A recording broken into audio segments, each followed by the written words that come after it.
Hello, good evening सभी students को। और आज अपना शाम वाली क्लास का जो फैक्ट वाली क्लास है, उस फैक्ट के अंदर आज अपने जानेंगे शंख के बारे में कि जो बजाने वाले मंदिर में बजाने वाले जो शंख होते हैं वो कैसे बनते हैं और कौन से जीव उनको बनाते हैं, किसके बने होते हैं। तो बढ़ते हैं फैक्ट की ओर। तो ये आपके सामने डायग्राम दिख रहा होगा आपको शंख का। बहुत ही अच्छा शंख जो है आपके लिए बनाया है आपको, ताकि पता चले शंख जो होता है वो किस प्रकार का होता है। तो बात करते हैं शंख बनाने वाले जीव जो होते हैं वो पहले तो किस संघ के होते हैं। तो संघ मैंने मोती बनाने वाला संघ बताया था आपको, मोलस्का संघ। उसी प्रकार से मोलस्का जो संघ है, मोलस्का संघ के जीव हैं जिनको अपने बोलते हैं गोंगा। सीप जो होते हैं वो तो मोती बनाने से संबंधित होते हैं, सीपों को ओयस्टर बोलते हैं। और मोलस्का संघ के अंदर एक गोंगे आते हैं, ठीक है। क्या आते हैं? गोंगे, जिसको बोलते हैं या गोंगा बोलते हैं। गोंगा बोल दो, गोंगे बोल दो, एक ही बात है। इन गोंगों के द्वारा, इन गोंगों की कुछ प्रजातियां हैं। जिससे मैं बात करूं, सेब गोंगा हो गया। एक गोंगा होता है जिसको अपने बोलते हैं सेब गोंगा, यानी उसकी आकृति कैसी दिखती है? सेब की तरह दिखती है, इसलिए उसको क्या बोलते हैं? सेब गोंगा बोलते हैं। अब सेब गोंगा जो होता है वो मंदिर में बजाने वाले शंख बनाने के लिए प्रचलित गोंगा है। आज के टाइम में तो जितने भी शंख आ रहे हैं वो डुप्लीकेट शंख आ रहे हैं, ठीक है। और शंख को डुप्लीकेट तरीके से बनाया जा रहा है, आर्टिफिशियल तरीके से बनाया जा रहा है, तो वो ओरिजिनल शंख नहीं है। आपने देखा होगा भगवान विष्णु के हाथ में ऊपर दाहिनी ओर हाथ में लिया हुआ शंख लिए हुए वो खड़े हैं, ठीक है। इस प्रकार से हिंदू धर्म के अंदर भी शंख का जो है वो बहुत ही ज़्यादा महत्व है। और शंख जो होता है वो किसका बना होता है? तो बात करें, शंख बनता है कैल्शियम कार्बोनेट का। शंख किसका बनता है? कैल्शियम कार्बोनेट, ठीक है। शंख बना होता है कैल्शियम कार्बोनेट और प्लस इसके साथ में मिलती है कॉन्कोलियन प्रोटीन, ठीक है।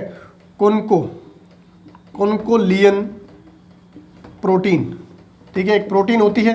मोलस्का शंख के जो जीव शंख बनाते हैं, इसी प्रोटीन का महत्व जो होता है वो नेचुरल शंख और जो अभी आर्टिफिशियल तरीके से बनाए गए शंख हैं उनके अंदर अंतर क्लियर करता है। क्योंकि कैल्शियम कार्बोनेट के द्वारा शंख तो अभी लोग बना रहे हैं, ठीक है, फैक्ट्रियों के अंदर इनका निर्माण तो हो जाता है, लेकिन कैनकोलियन प्रोटीन जो है वो मोलस्का संघ के प्राणियों के द्वारा ही उत्पादित की जाती है, इन्हीं के द्वारा बनाई जाती है और वो इन्हीं के पास में अच्छी है, ठीक है। ये क्या करती है? आवाज़ को वाइब्रेट होने के अंदर, या देखा होगा शंख बजाते हैं तो उसकी जो ध्वनि है, ठीक है, कू कू की जो इसकी ध्वनि है उसको वाइब्रेट करता है और दूर दूर तक जो भी मतलब इसकी आवाज़ जाती है तो पता चलता है कि शंख बज रहा है। लेकिन अभी जो आर्टिफिशियल तरीके से शंख बनाए जा रहे हैं उनके अंदर इन चीज़ों के बारे में पता नहीं चल पाता, क्योंकि शंख सिर्फ विसल के अकॉर्डिंग बजता है, जैसे नॉर्मल कोई आवाज़ निकाल रहा हो, ठीक है। तो ओरिजिनल आवाज़ इस शंख से नहीं आती है जो अभी कृत्रिम रूप से बनाए जा रहे हैं आर्टिफिशियल तरीके से। जो प्राकृतिक शंख थे, आज के टाइम में प्राकृतिक शंख या ओरिजिनल शंख जो मिलना बहुत ही मुश्किल हो गया है, क्योंकि मोलस्का शंख के जीव जो है उनकी प्रजातियां दिन ब दिन घटती जा रही है। लोगों ने शंख उत्पादन की दृष्टि से या अपने लालच के लिए किसी भी कारणों से, ठीक है, तो उनको नुकसान पहुंचाया, तो मोलस्का शंख के जीव धीरे धीरे कम होते जा रहे हैं। और शंख जो होता है वो किसका बना होता है? ये आपके कंपटीशन एग्जाम की दायरे से भी बहुत इंपॉर्टेंट है।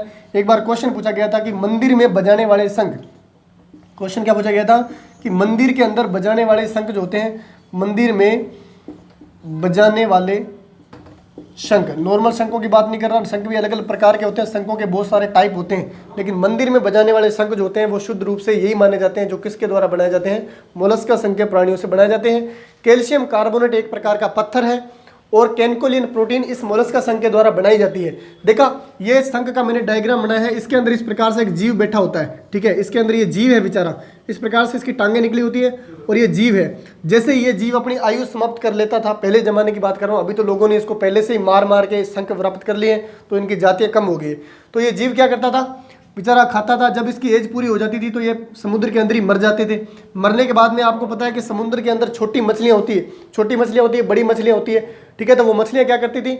अब ये इसके शीर्ष के ऊपर इसकी आघातों से सुरक्षा करने के लिए कवच बना होता है, जिसको अपने शंख के रूप में उपयोग करते हैं। वो इस जीव के ऊपर कवच बना होता है। देखे, जैसे आपने देखा होगा कछुआ जो है, कछुए के ऊपर एक टोपी जैसी संरचना होती है, ठीक है। क्यों होती है? क्योंकि ताकि वो मरे ना, उसको बाह्य आघातों से सुरक्षा मिल जाए। उसी प्रकार से शंख के बाहर भी टोपी जैसी संरचना होती है, ये कैल्शियम कार्बोनेट का कवच पाया जाता है ताकि दूसरे जीवों से इसकी सुरक्षा हो सके। लेकिन होता क्या है, जब इसकी आयु पूरी हो जाती है, मर जाता है, तो छोटी छोटी मछलियाँ इसके मांस को अच्छी तरह से खा जाती है, पचा देती है और ये पूरी तरह से अंदर से खाली हो जाता है। खाली होने के बाद में समुद्र की लहरों के साथ में तैर के किनारों पे आ जाता है और वहाँ से इसको उठा के बेच दिया जाता है, माड़ा मोटा पॉलिश वगैरह करके इसको रिपेयर करके, ठीक है। तो इस प्रकार से शंख बनते हैं। तो आई होप सो आपको पता चल गया होगा कि प्राकृतिक शंख जो नेचुरल शंख है वो किसके बने होते हैं, वो कैल्शियम कार्बोनेट और कॉन्क्युलिन प्रोटीन से मिलकर बनते हैं। कौन से शंख के जीव बनाते हैं, मोलस्का शंख के जीव बनाते हैं, गोंगे बनाते हैं। और शंख बनाने के लिए मंदिर में जो शंख बजता है उसके लिए कौन सा गोंगा जिम्मेदार है, सेब गोंगा, या इसको पाइला भी बोलते हैं। इसको क्या बोलते हैं, हाइला नहीं बोलते रे, इसको क्या बोलते हैं, पाइला, पाइला बोलते हैं, ठीक है, पाइला बोलते हैं। तो आई होप सो आपको पता चल गया होगा कि शंख जो होते हैं किसके बने होते हैं और किस जीवों से बनते हैं। तो थैंक यू सभी स्टूडेंट्स को। अगले फैक्ट को जानने के लिए ज़्यादा से ज़्यादा कमेंट करें और क्लास को ज़्यादा से ज़्यादा शेयर करें।